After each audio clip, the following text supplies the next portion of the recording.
If you saw last week's video, you may recognize this wee witch, Whispa. Today, we're making a 2D version from some thrifted material. Welcome to Up All Night DIY. I'm Monica. Thanks for joining me. I'm hanging with my buddies, Dawn of Shabby Meets Bling, Annie of Crafting with Indiana Jones, Zana of OK at Home, and Jody of Jody at Southern Seasons for the Last Thing Thrifted collaboration. You'll find links to their channels as well as the playlist in the description box. Magic's afoot when this lady's about. Whispa waits. Let's get into it. My husband grabbed this MDF. It was used as a packing material, so he brought it home for me because it was just going to wind up in the bin. We can't have that. And then a friend of mine asked me to design some witches for her window. She's got a witch theme going on this Halloween. I was happy to oblige using my thrifted material. So I designed Whispa and I cut two from the MDF that he brought home for me. She needs one for each window. So I'm going to give Whispa's hands and face 2 coats of Americana Pistachio Mint. We're going to go quickly through the base coating so, we can get to the fun stuff, the details. Now, you saw that I turn my piece frequently, so don't be afraid to do that when you're painting. Whatever makes it easier to get to the section you're going to paint, turn away, handle it, angle it, whatever you need to do. Now, when I'm painting multiples of the same piece, I always paint them side by side. So after I finish doing her face and hands on this one, I'm going to do the other, but I'm only going to show you the one.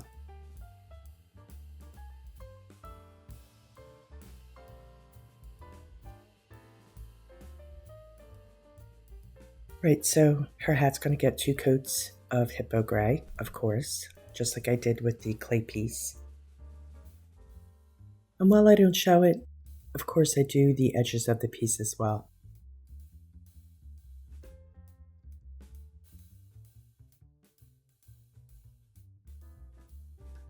Okay, so we're almost done her hat here.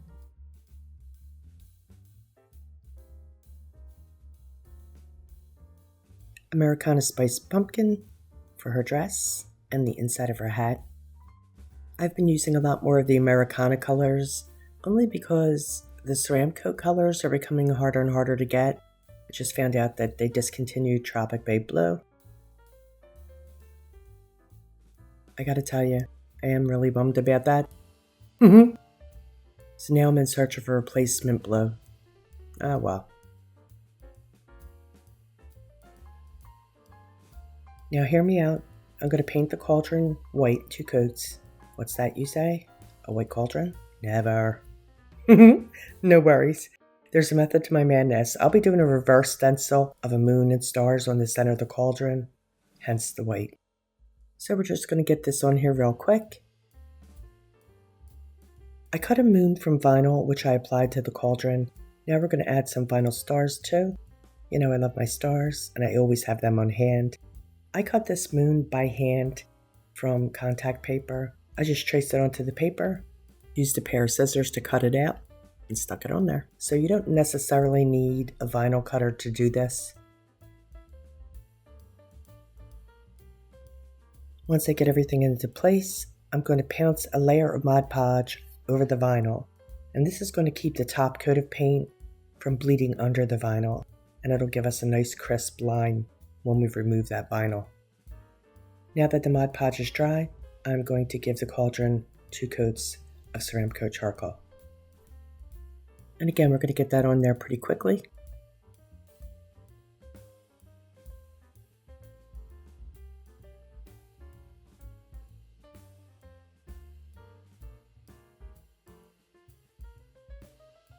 And let's do her hair with 2 coats of charcoal as well. Her kerchief gets 2 coats of CERAMCOAT Calypso Orange. I love this color. It's such a fun, summery color, really. But it's a yellowy orange. Orangey yellow? Yellowy orange. I'm using CERAMCOAT GP Purple for the bubbles in her cauldron. Get those base coated alongside her there. Now here comes some of the fun bit. To create the spilling bubbles, I load my brush, the full brush, with GP Purple. Once I get a good healthy coat on there, I'm going to side load with Passion Purple, by scooping some onto the corner of my brush. See, just like that. I stroke my brush on my plate to blend the two colors together. And this is going to give me an ombre effect. See? Dark to light. This is pretty much the same way we load our brush for floating, but with two paints instead of floating medium and a paint. So I'm going to place the passion corner of my brush, the darker color, where I want the shadow. And I'm just going to stroke right along there, laying down that shadow. Okay, let's do that on the other side too. Good stuff. Now, technically, I could have done this just with shading medium and the passion purple, but again, there's a method to my madness. I'm going to show you how to do the bubbles. So now I'm loading a 1-inch flat brush with GP, and I'm side loading with passion, just like I did before. This is a slightly bigger brush. We're going to get that all blended. Okay, so now I'm going to hold my brush 90 degrees, perpendicular to my surface, straight up and down, and I'm going to rotate the brush right around to create my first bubble.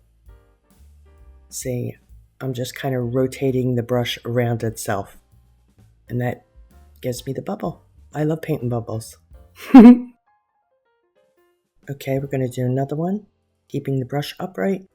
The passion corner of the brush is on the outside of the bubble, creating the shade as I rotate. Let's try it again. Whee! So, really easy way to make bubbles. Okay, so now we're going to do a bunch more, but I'm going to use a smaller brush to make the bubbles smaller. And I just loaded the brush the same way. And I can make them a little bit smaller or a little bit larger by adding pressure to the bristles. That will fan the bristles out more, which is going to give me a larger bubble. And again, you would do the opposite if you want to do a smaller bubble. Just don't press as hard so that the bristles don't fan out as much.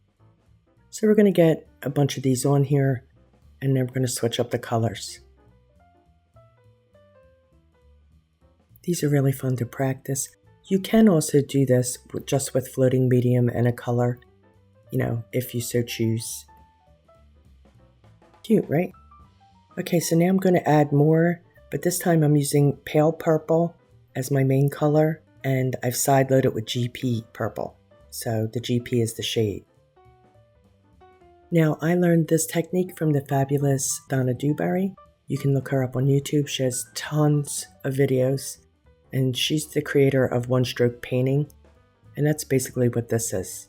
Years ago, she used to be on PBS, and I used to watch religiously, so I highly recommend checking her out. She is such a good instructor, and this was long before I started painting. I used to watch her. I was fascinated.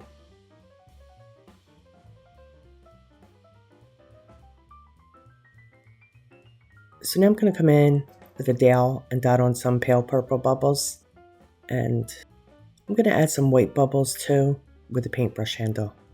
Not only is bubbles fun to say, but really fun to paint. And now we're going to use that spiced pumpkin to give her hat a band. I'm going to paint in her eyes with white. This is CERAMCOAT white. I don't think I mentioned, and I don't know if you could tell, but I had already traced in like the eyes because I don't want to wing them. I never get them the same size if I just wing it. So I did a very light tracing in a green pencil to make sure that they were the same size. 2 coats of CERAMCOAT Irish Moss for her irises because she's a lovely green-eyed beauty.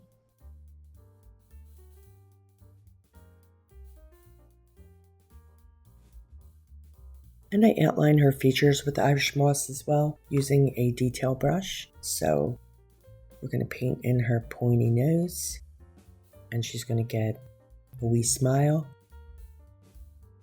So that's basically just a wide U with a regular old U below it to complete the smile. There we go. And with some wrinkles, just little lines. I'm going to paint in her pupils and the inside of her mouth with charcoal.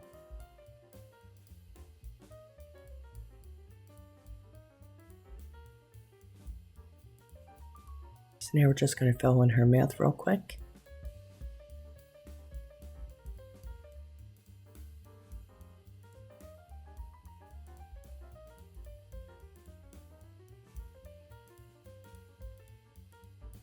I'm stenciling some checks onto her hat band, just pouncing on some of the charcoal on that hat band with a cosmetic sponge. That was quick and easy, right? I added hippo stripes to her scarf, and now going to add a bat too, with the stamp like a brooch. Now out comes the floating medium. Let's do some shading. So again, similar method as the double load, but this time I dip my brush into the float and I really work it into the brush, into the bristles. I'm going to side load by scooping up some Irish moss onto the corner of my brush, stroke it onto my plate to get that gradient of color from dark to light. So we're just going to work that back and forth. And you can see it's darkest at the one side and it fades as it moves toward the center. So as the paint moves across the bristles, it kind of fades out. That gives us the gradient. So now I'm going to hold the paint corner of my brush where I want the darkest shadow, right along her hat line, and I'll lay down the color.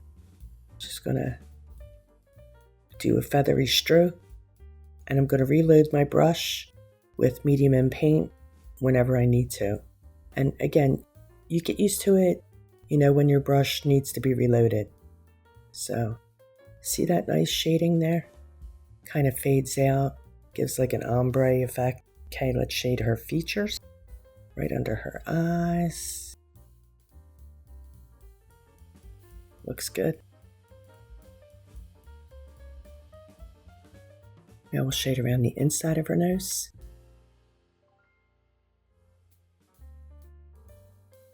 We'll go along her top lip. And now along the bottom.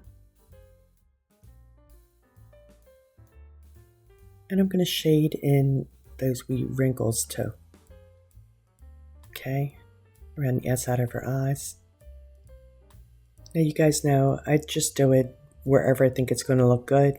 If I don't like it, I'll clean my brush, just put some floating medium on it, go over the shading, and it'll lift the shading right up. It's really cool. It's like an eraser. Now we're going to go along her face, and we'll float in her chin, and then we're going to do her hands. See, it's just, if you think of it just like outlining, that helps, I think. And, you know, clearly you want to go where there would be a natural shadow. So, get her hands done. I'm going to do a quick swoop of parsley green here to shade her eyes, her irises. I'm going to do some line work with Irish moss, give her some fingers. I shade her scarf with spiced pumpkin right there under her chin. And now we'll flip it around and do the other side of it. I use Cadmium Orange to shade the inside of her hat band, and her dress. I just realized that I didn't show you guys me peeling off the vinyl to reveal the moon and stars, but I just, peeled them up, and because I pounced over it with Mod Podge, it kept those lines nice and crisp.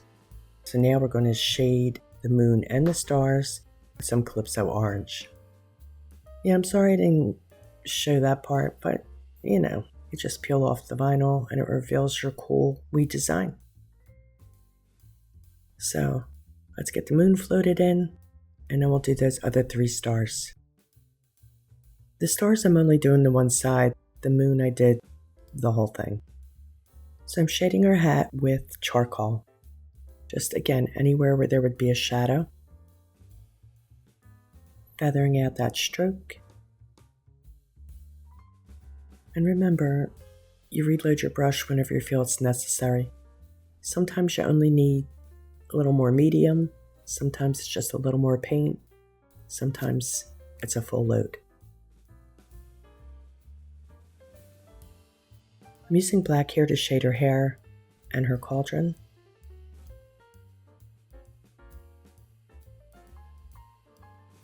See, this is why I like to use the charcoal instead of black as my base coat, because then I can float with black.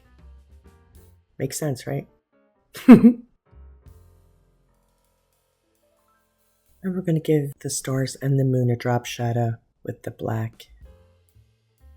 So I'm just floating alongside on the left side of the moon and the stars.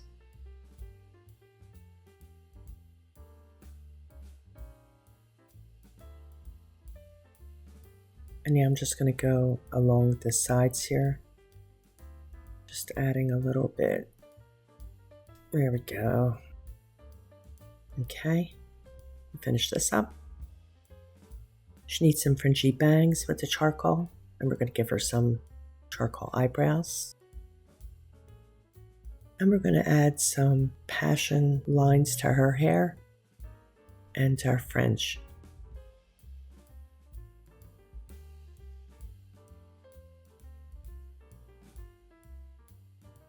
I'm going to dry brush her cheeks with some Irish moss. I'm using a scrubby brush here, so I offloaded most of the paint. And now I'm going to outline her eyes with Hippo. I'm using a 000 liner here.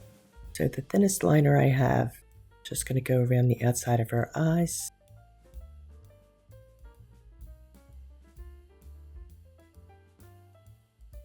La lashes, of course. I'm going to outline her nose and the rest of her features. A couple wispy lashes up top here. Now her mouth. Do her wrinkles too. Add a couple lines along there. That looks good.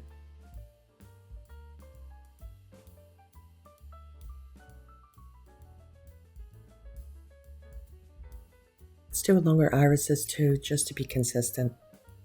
And now around the perimeter of her face and lightly around her hands too.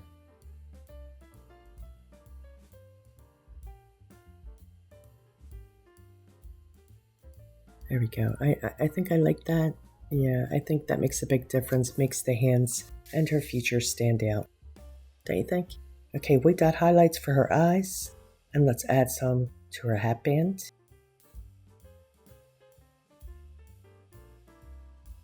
And we can't forget that single tooth, so she can eat her cheese and pickle Sammys, just like the clay version. Now let's add some white highlights to Whispa. So again, I loaded my brush with the medium, side loaded with the white, and now I'm just going to go along, and anywhere I think needs a little light and lift, I'm going to stroke that white highlight on.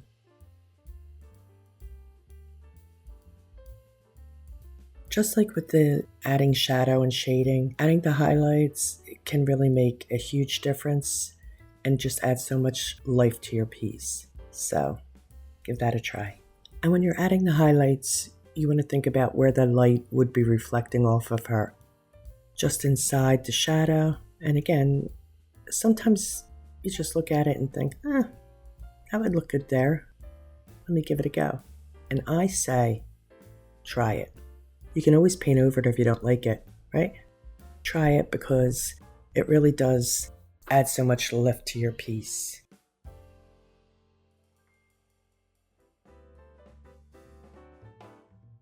So even the bubbles are going to get some highlights. And once we get all the highlighting done, she's pretty much done.